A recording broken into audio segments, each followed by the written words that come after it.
Well, listen, I'm going to always be honest. My default setting is go fast, more hustle.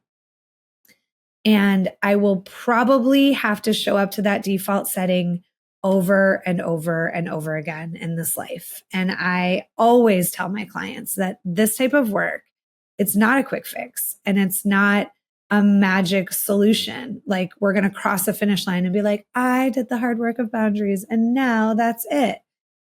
What this work does is it doesn't prohibit you from falling down. It allows you to dust yourself off and get back up. Or it allows you to have choice when those default settings come up. Like to be able to notice like, oh, wait a minute, we could take more time off. Welcome to Grow with Robin Breckenridge, a podcast about stepping into the most fully expressed, aligned, and conscious version of yourself. Here we dive into the real work of personal growth, establishing boundaries, understanding your patterns, building self-trust, healing emotional wounds, and creating relationships that feel safe, authentic, and fulfilling. I'm Robin, a life and relationship coach, and in each episode, we'll explore the tools, insights, and conversations that will help you not just improve your life and relationships, but truly transform them. You don't have to just go through it. Let's grow through it, and let's do it together. Hi, everybody, and welcome back to Grow with Robin Breckenridge. If you can believe this, because I said this 2 episodes ago, this episode almost didn't happen. I mean, I am literally down to the wire, and I'm not being dramatic. I also had the best of intentions for this episode. Wrote it, had it all done, super excited to share it. It's just a short one today because I know that I've had some longer ones for you guys.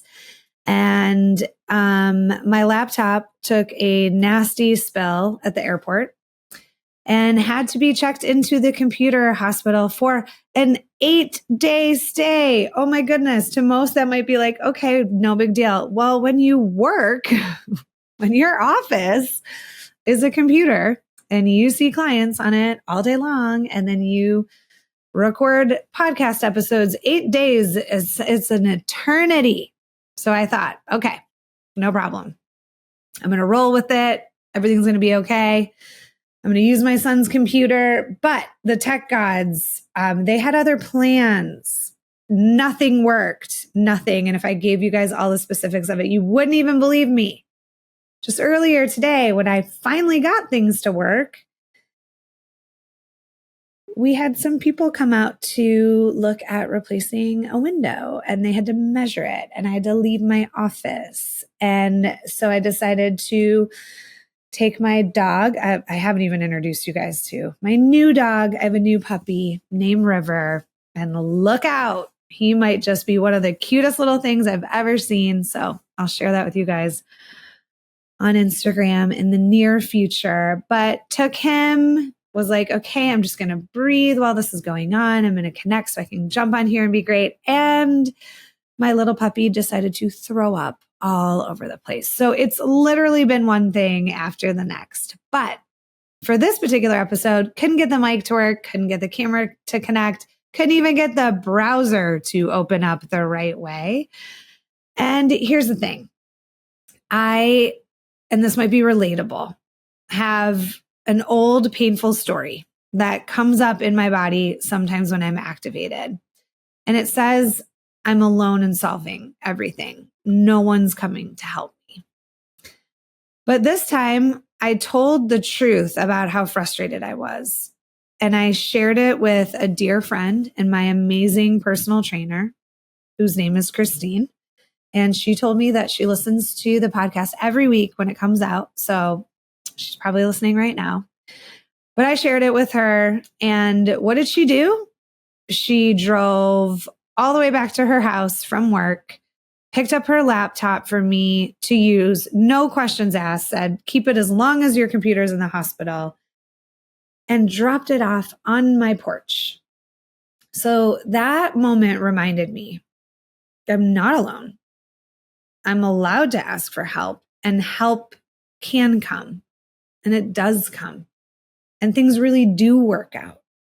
And that moment became the perfect metaphor for what today's episode is all about: journaling and boundaries. Because sometimes journaling reveals the old stories that keep us stuck. And journaling allows us to pause and get curious. And then we can pull in all this beautiful information that you guys have learned over the course of the last however many episodes we've been talking about boundaries. Then we can have boundaries come in. So before we even jump into this, I just got back from a trip to Idaho and Utah. And one of the most exciting things about that was I realized after I booked the trip and I was, getting ready to go, that Idaho and Utah were on my vision board that I made 4 years ago without really having any reason to visit Idaho or Utah. And they were two of the most breathtaking places that I've ever been. So I had a reason to go out there. I had the honor of being invited to 2 of my clients who are married. Well, they're former clients because I don't see them so much anymore. But they were having a 10-year wedding anniversary party. And let me tell you, it was more than just a party. It was a technology-free event held high in the mountains with views that stopped me in my tracks. No phone, no email, no distraction. Just country line dancing, connection, new friends, and this wild sense of presence. And it hit me. This is what boundaries can create: more life, more meaning, more room to breathe. And there was a moment where I was sitting on a chair watching these 2 beautiful human beings renew their vows 10 years later with their 3 children, watching these 2 people share their love and recommit to each other in a really beautiful way.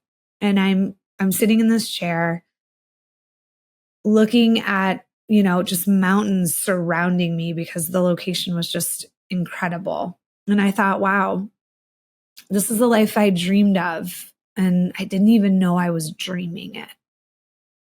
And there is no way in hell I ever would have gotten to the place where I knew these 2 beautiful people.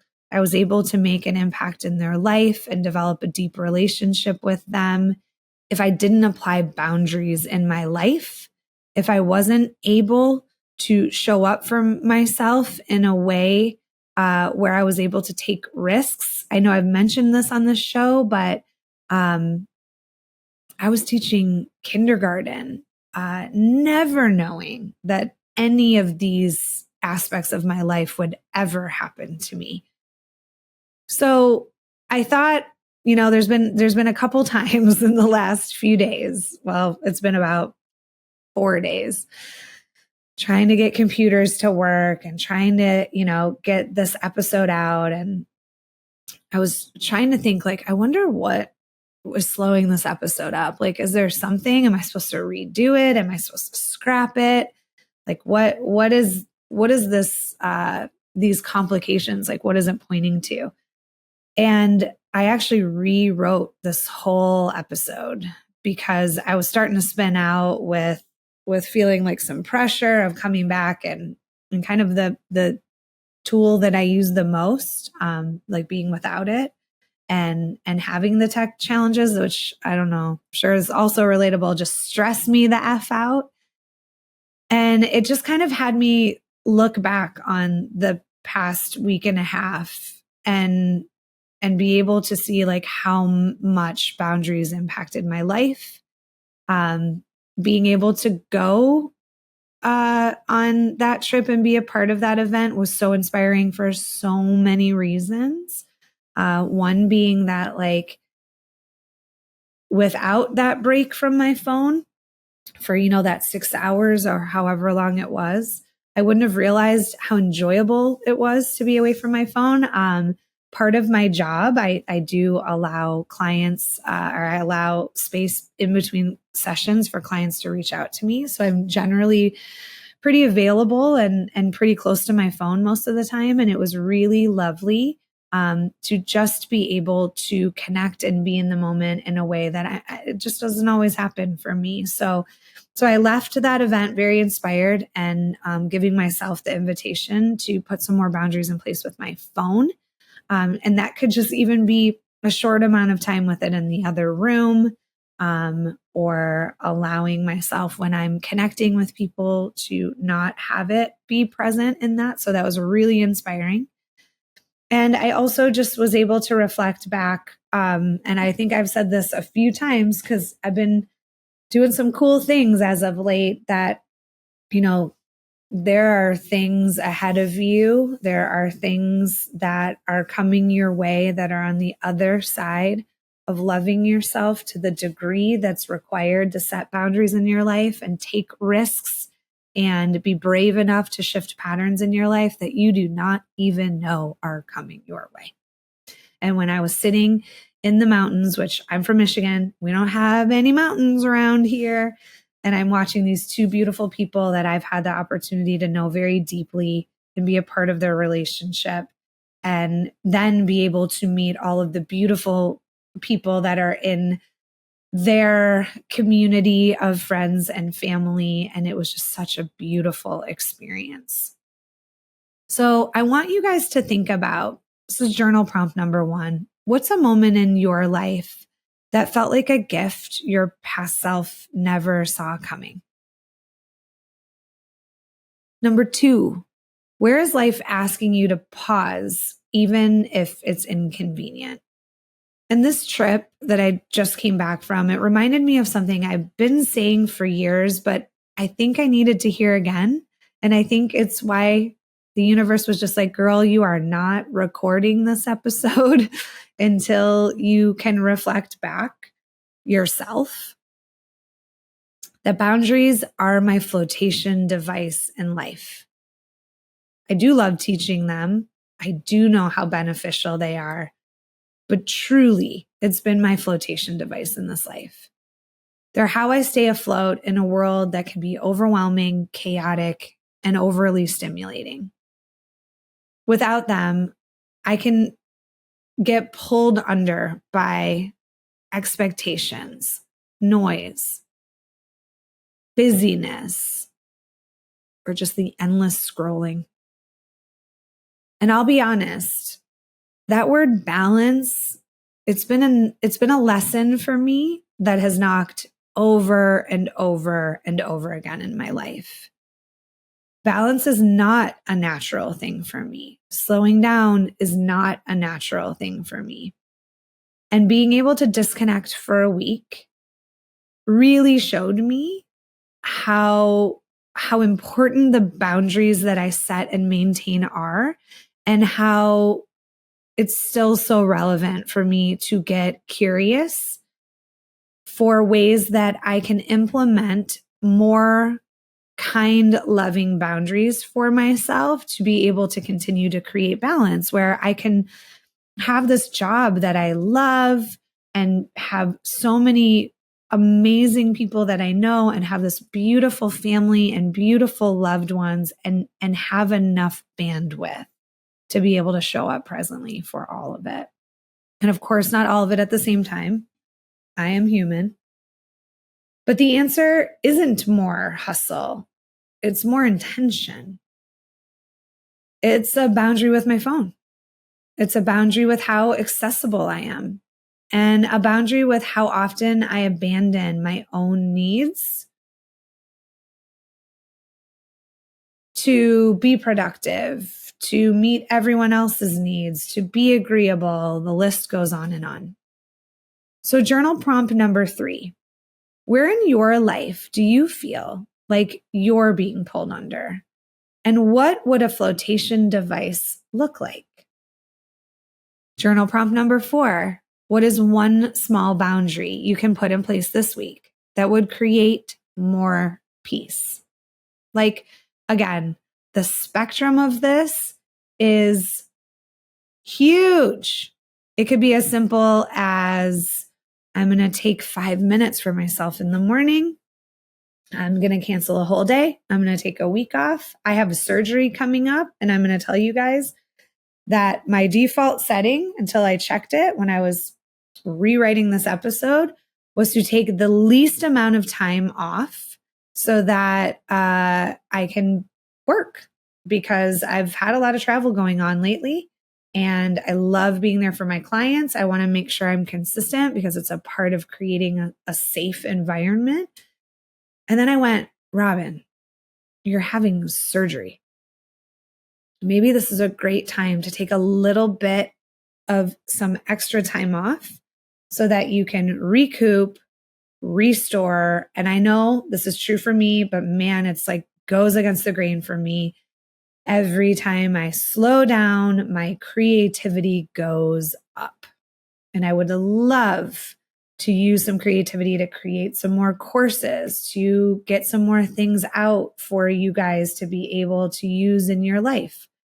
So I applied that just today, where I was like, you know what? I'm going to go in my calendar. I'm going to take a little bit more time off for my surgery. And of course, you guys might be listening going, this girl's teaching us boundaries. And she wasn't even going to take more time off for her surgery. Well, listen, I'm going to always be honest. My default setting is go fast, more hustle. And I will probably have to show up to that default setting over and over and over again in this life. And I always tell my clients that this type of work, it's not a quick fix and it's not a magic solution. Like we're going to cross a finish line and be like, I did the hard work of boundaries and now that's it. What this work does is it doesn't prohibit you from falling down. It allows you to dust yourself off and get back up.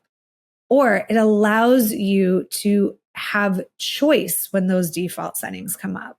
Like to be able to notice like, oh, wait a minute, we could take more time off. So I am a student of this work, just like you guys. But let's go back to the old belief I mentioned earlier. I'm alone in this. That's a story. It's not the truth. It's a nervous system imprint, a survival adaptation. And journaling helps me see it. Gently be able to get curious and challenge it and choose something new. Those default settings are the automatic responses from our nervous system. I didn't always have a luxury of slowing down. I didn't always have a luxury of taking time off. So that protective mechanism hops right into gear, even though I have different tools, even though I have different circumstances now. And without slowing down and without getting curious, I wouldn't even notice it. I would just go, what's the least amount of time I can take off for a surgery? Let's go. So boundary work, it's not just about what we say no to. It's about rewriting those internal stories.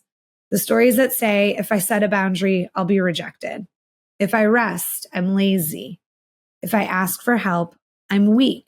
Or maybe like my story, if I ask for help, no one's coming. I'm going to have to do it myself anyways. So that leads me to journal prompt number 5. What's a story you've been carrying that no longer serves you? And what new story are you ready to write instead? I just recently had a client who is amazing.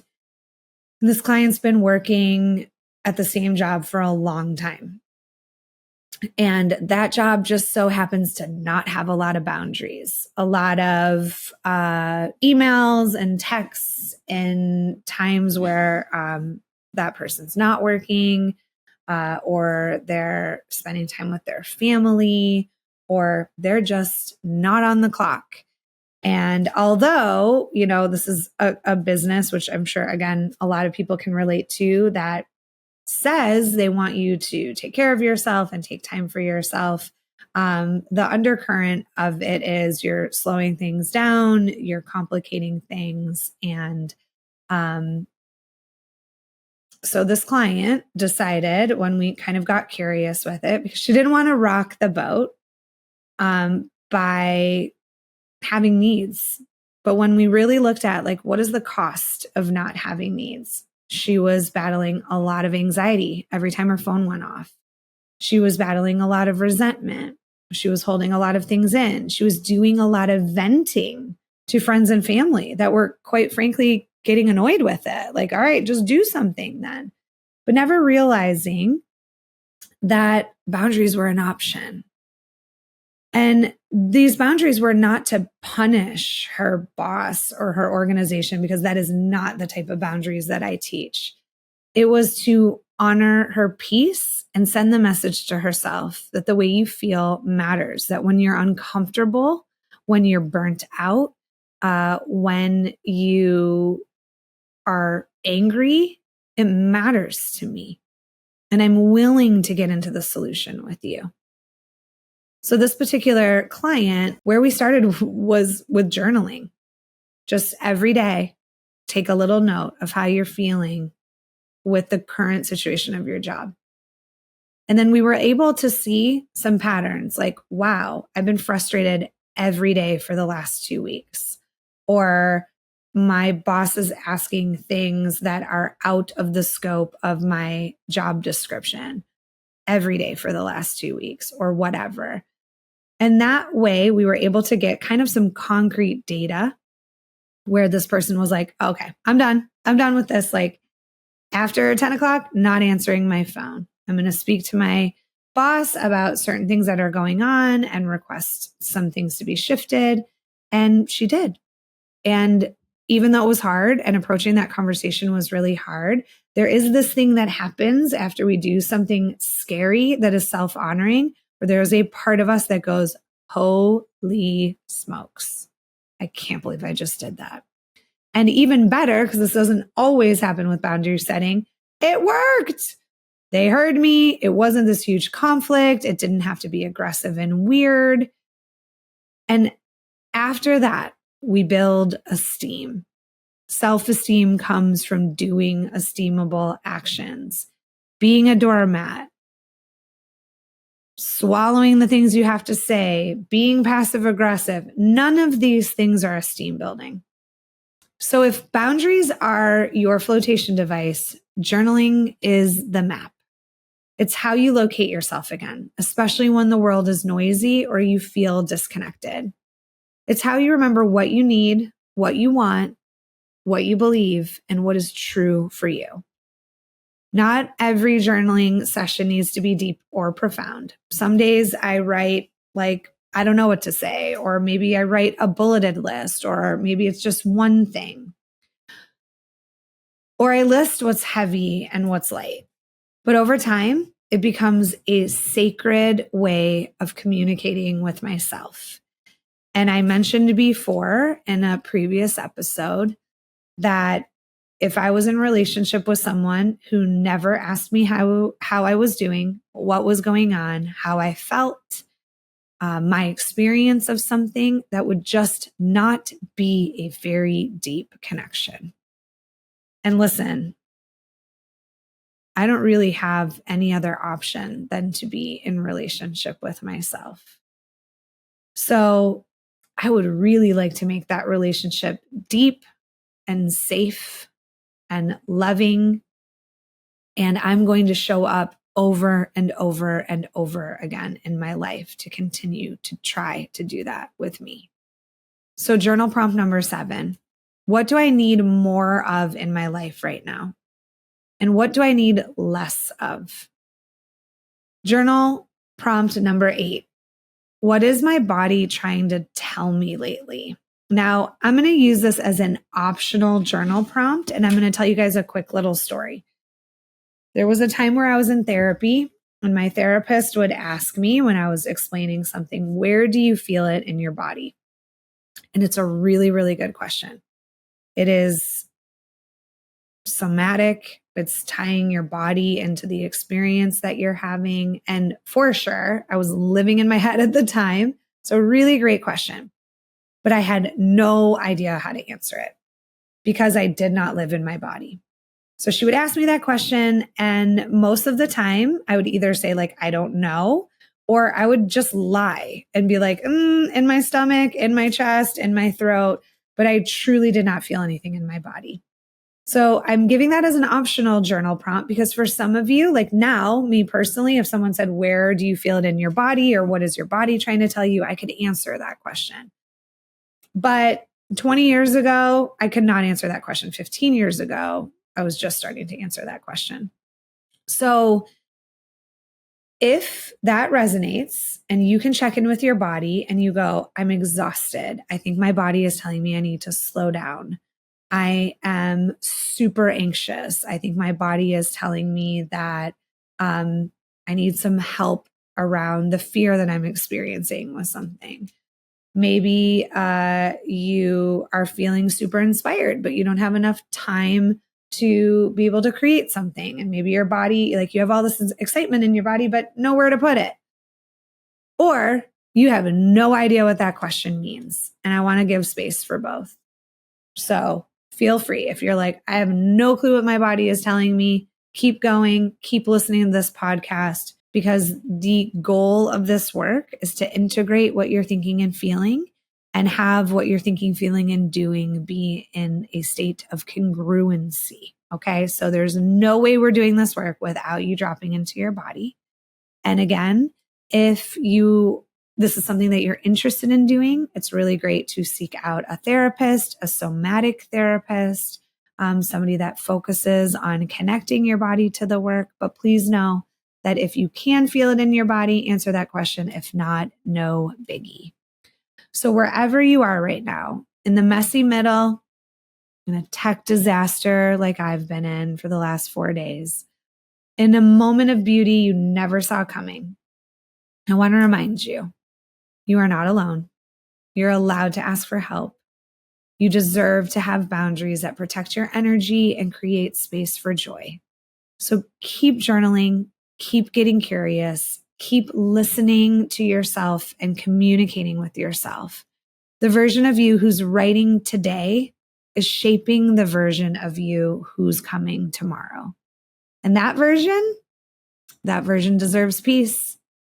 That version deserves clarity. And that version deserves a life that feels in alignment. So my last and final journal prompt. What is one boundary you can set that would support the version of you are becoming?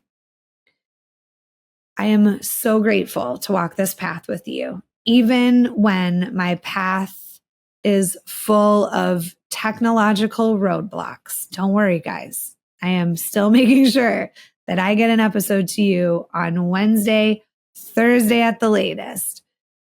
So I am so excited for next week.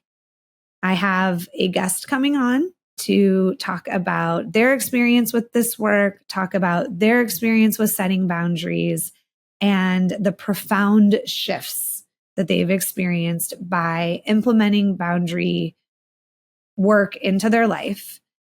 This is one of my favorite people, one of my longest standing clients, and truly feels like we are from the same soul family. So please tune in next week where I will have one of my favorite people, Ben Sullivan, who is a shaman. He is an incredible human being, and he is somebody who embodies all of this work in his everyday life, in his relationships, and in his healing practices that he shows up for. So until then, take care of your energy, your heart, and your story. And I'll see you next week.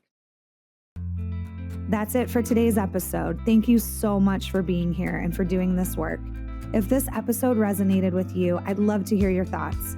Come connect with me over on TikTok at Robin Breckenridge or Instagram at Coach with Robin, where I share even more insights, tools, and conversations around boundaries, self-trust, relational healing, and so much more. And just a quick reminder, this podcast is for educational and personal growth purposes only. The insights and tools I share are based on my experience as a life and relationship coach and are meant for general guidance. Each person's story is unique, and the nuances of individual experiences can't always be addressed in this format. What's shared here may not be applicable to every situation, especially those involving abuse, oppression, severe mental illness, or systematic harm. If you or someone you know is in crisis, please seek support from a qualified mental health professional or emergency resources. Thank you for listening and for showing up for yourself in this way. Take care, and I'll see you next time.